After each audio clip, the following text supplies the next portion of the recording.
Hala, wala na si Virgie. Ininom na siya ng multo. Maymay, akala mo tapos na? Ah? Ano? Ano ang ibig mong sabihin? Ano pa ba ang gusto mo? Wala naman akong kasalanan sa'yo ah.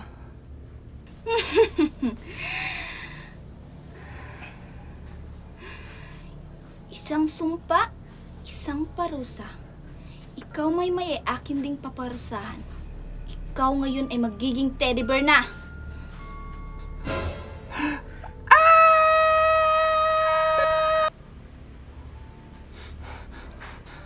Ano to? Bakit ang liit ko at hindi ako makagalaw ng maayos?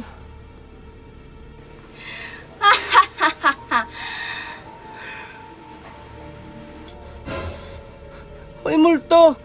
Anong ginawa mo sa akin? Ibalik mo ko sa dati.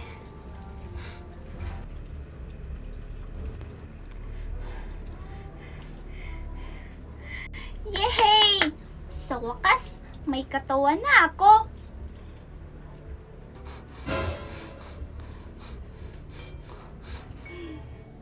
Ngayon, magsisimula na ang tunay na laro. Isa lang ang makakalabasan niyo ng buhay.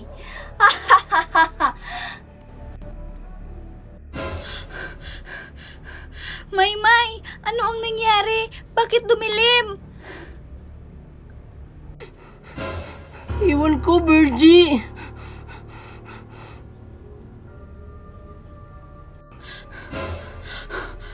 Hala, Maymay, tignan mo, may blackboard na nakatayo.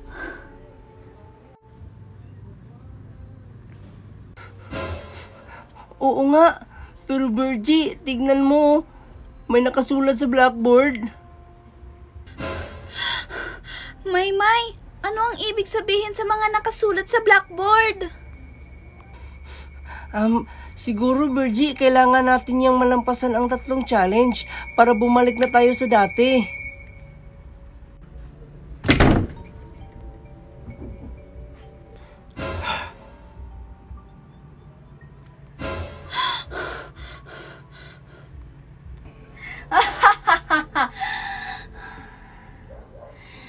Kapag hindi nyo natapos ang laro bago matapos ang oras, ay mananatili kayong laruan habang buhay!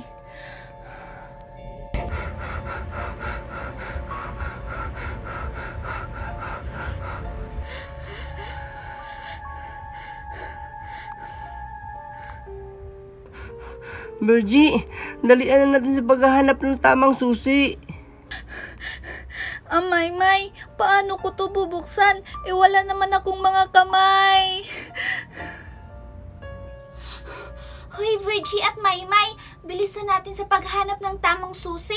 5 minuto lang ang meron tayo. Hoy, mga bata, bilisan nyo sa paghahanap ng tamang susi. 4 na minuto na lang ang meron kayo, oh.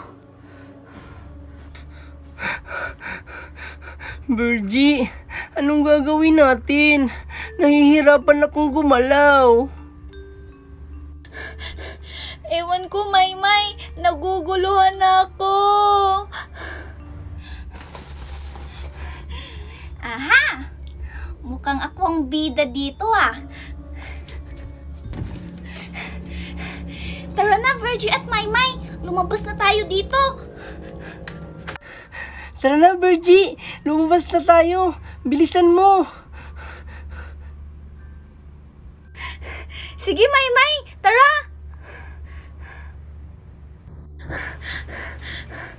Buti na lang, nalampasan natin yung challenge 1. Oo nga, Virgie!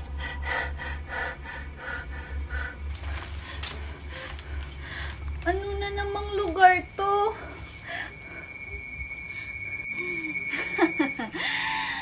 Isa lang ang tamang inumin dyan. Uminom kayo kung matapang kayo.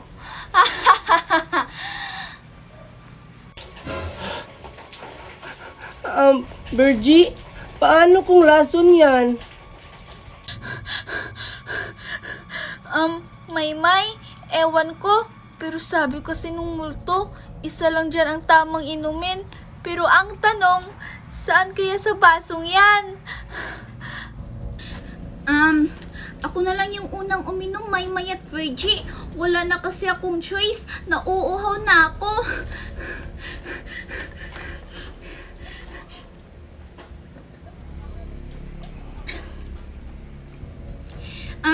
Lasang tubig lang naman to eh.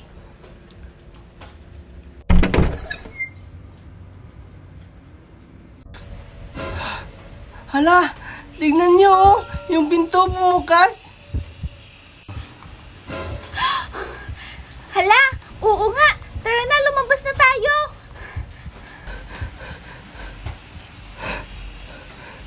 Virgie, ano daw?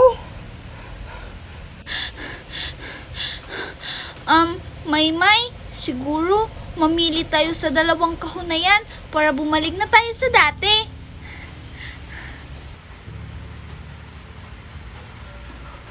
Virgie, tingnan mo oh, may nakasulat sa mga box. Ang tamang sagot lang ang makakapagpabalik sa inyo sa dati. Pero pag nagkamali kayo, mananatili kayong laruan magpakailanman.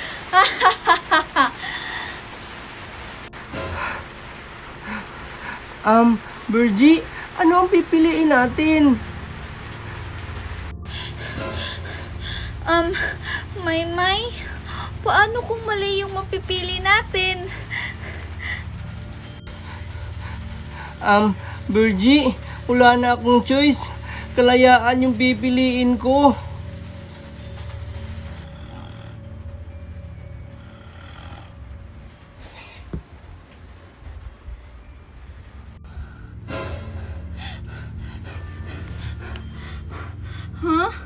Panaginip lang pala yun. Akala ko totoo.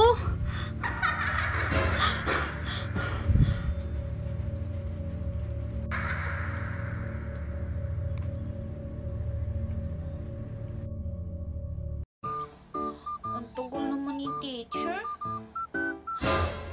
Ay, Maymay, tara, maglaro muna tayo ng bato-batupik habang wala pa si teacher masungit.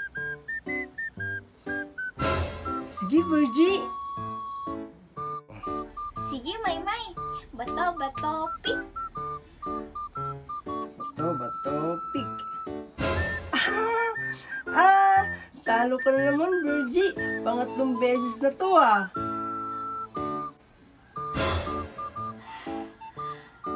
Tsamba mo lang yan, Maymay, no? Anong tsamba? 0 score ka pa nga, Virgie, oh. Tapos ako, 3 score na.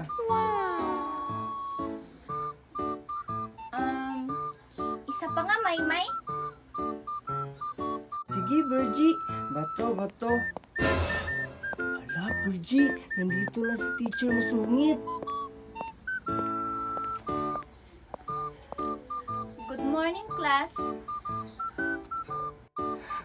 Good morning, teacher masungit.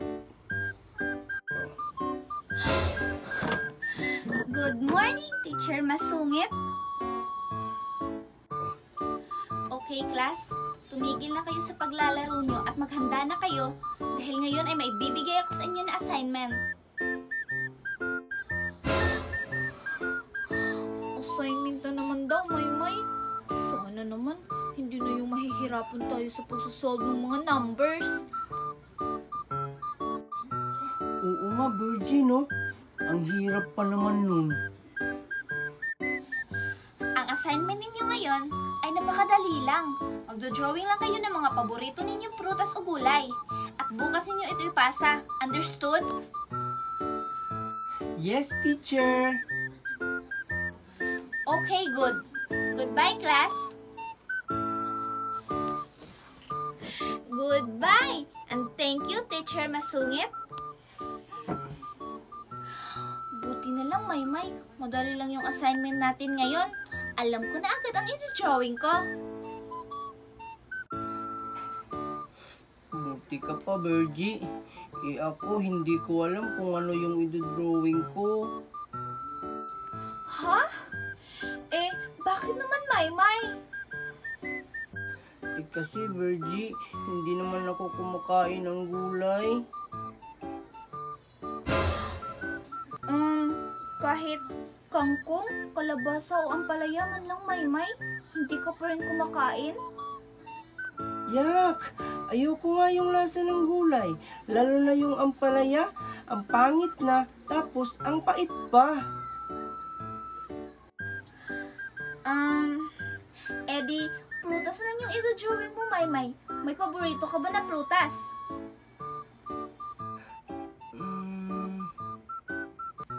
Oo naman, Virgie. Gusto ko ang... basta, Virgie, madami. Ay, naku. Tara na nga, Maymay, umuwi na tayo para magawa na natin yung assignment natin. Sige, Virgie, tara. Excited na akong mag-drawing. Ano kayang ito drawing ko? Alam ko na. Mas madali lang to. O, ayan. Tapos na. Ang dali lang pala nitong i-drawing. Kulay na lang yung kulang. At sigurado akong perfect to bukas.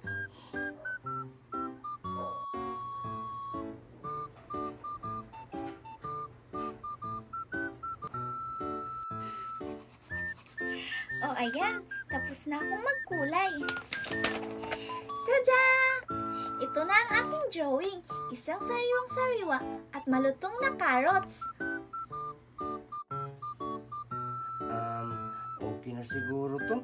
Basta may kulay lang. Alam mo, Virgie, ang ganda naman yung drawing mo. At saka, Virgie, bakit ang dali mo lang yung gawin? Kasi nga, Maymay, favorite ko to. At saka, madalas kasi akong kumakain ng gulay. Kaya, alam ko ang mga itsura nila. Wow! Ganun ba, Virgie? Maymay, patingin nga ako ng drawing mo. Sige, Virgie. Tada! Ito rin ang aking drawing. Isang malaking halo-halong prutas. Hala, Maymay, hindi naman yan prutas. Mukhang halo-halo naman yan na binebenta ni Aling Kuri sa may kanto.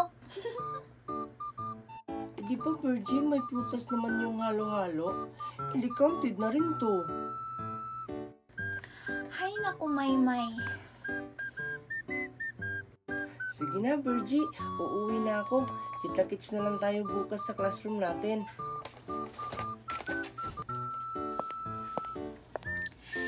Okay, class, good morning. And now, pass your assignment. Pero bago ko kolektahin yung mga assignment nyo, gusto ko muna marinig ang mga paliwanag nyo kung bakit nyo gusto ang mga prutas o gulay na dinodrawing nyo.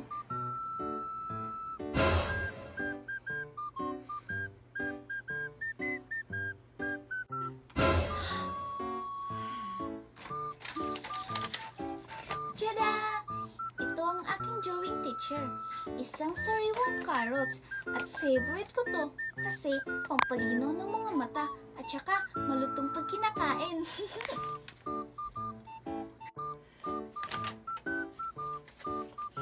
Very good, Virgie. Okay, next.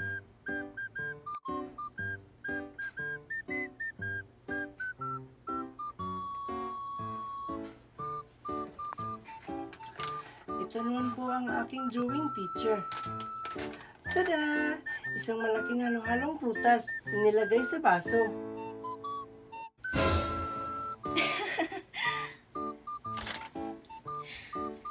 Maymay, bakit halo-halo ang idino-drawing mo?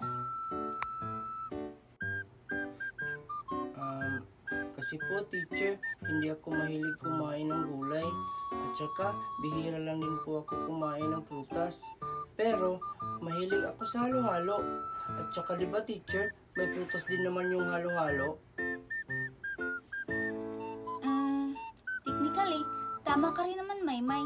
Pero, mas okay sana kung kumakain ka ng gulay o prutas. Mas masustansya kasi yun kaysa sa halo-halo lang. Oo nga po, teacher. Try ko na rin pong kumain ng totoong gulay o prutas. Sana nga, Maymay. Okay, class. Goodbye. Goodbye and thank you, Teacher Masungit.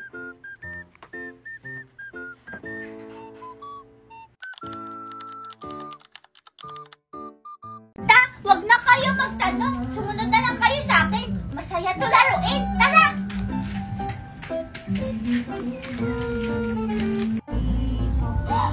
Hala, Angel! Teka lang! Hintayin mo kami ni Mikay!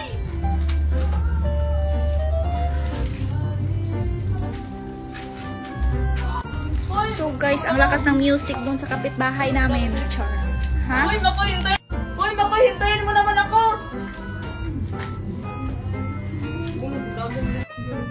Ito ang lalaruin natin. Ha? E ano namang gagawin natin sa plangganang may tubig, Angel?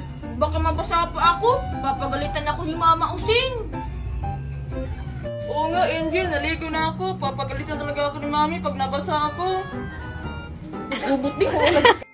Hay nako! Hindi naman tayo magbabasa eh. Gagamitin lang natin ito para sa lalaruin natin. Teka lang nga, may kukunin lang ako. Ito lagi ko anong ganito. Mikay, ano kayang lalaruin natin? Hala, baka bigla tayong basain ni Angel sa tubig. Sa tubig? Sige, Makoy, pag binasa tayo ni Angel, basain din natin siya. O sige, Mikay, dapat maghanda ka ha. Dapat ready tayo pag binasa tayo ni Angel. Look like a movie. Ito na lahat. So guys, umuulan na guys. Maglaro na tayo. O sige na. Goodbye guys. O sige na, tara na. Magsimula na tayo. Ito na yung mga gagamitin natin. Teka lang, Angel. Anong gagawin natin dyan sa itlog? Magluluto ba tayo? 1, 2, 3. So guys, sobrang lakas ng ulan. Ayun si Mikay. Oo nga, Angel. Teka lang, Makoy, sapatos mo ba yun? Oo nga, sapatos ko yun! Ba't nasa iyo yung sapatos ko, Angel? Hay naku, Makoy! Nakalimutan mo na ba? Naiwan mo tong sapatos mo nung nanonood tayo ng Tom and Jerry dito sa bahay kasi tinawag ka ni Mama Useng. Ay, oo nga pala. Pinagalitan pala ako yun ni Mama Using kasi may pasok pa ako ng bukas eh. Kasi Hoy, Angel, ano na bang lalaruin natin? Bilisan mo, naiihi na ako. Ang lalaruin natin ay lulubog o lilita.